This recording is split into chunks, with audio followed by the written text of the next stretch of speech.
On the evening of February 2nd, 1959, three of America's hottest rock and roll stars arrived here in the little Iowa resort town of Clear Lake to perform two sold-out shows at the Surf Ballroom. Buddy Holly had won worldwide fame for hits like Peggy Sue. Ritchie Valens had broken ethnic barriers with La Bamba. The Big Bopper was a DJ who had scored a hit of his own with Chantilly Lace. That night, they gave more than 1,000 teenage fans at the Surf Ballroom a show they would never forget. At the time, Holly's song, That'll Be the Day, was #1 on the charts. He was just 22 years old. When their performance was over, the three stars rushed off to the nearby Mason City Municipal Airport to catch a chartered plane to their next gig.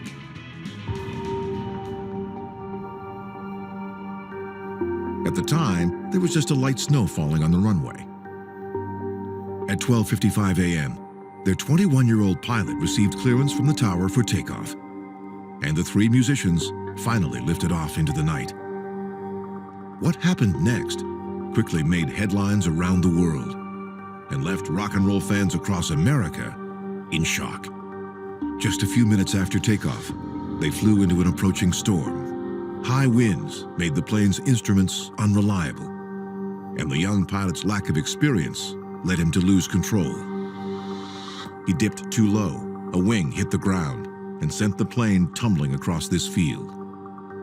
The next morning, a search and rescue team discovered the wreckage. There were no survivors. Today, a small marker identifies the spot where their bodies were found. Nearby, a giant pair of glasses, modeled on the ones Buddy Holly always wore, marks the trail that leads to the crash site.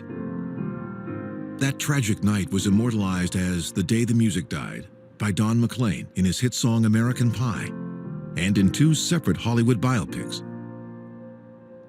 More than 50 years later, fans still come all the way out here to this Iowa field to pay their respects to three of rock and roll's earliest stars.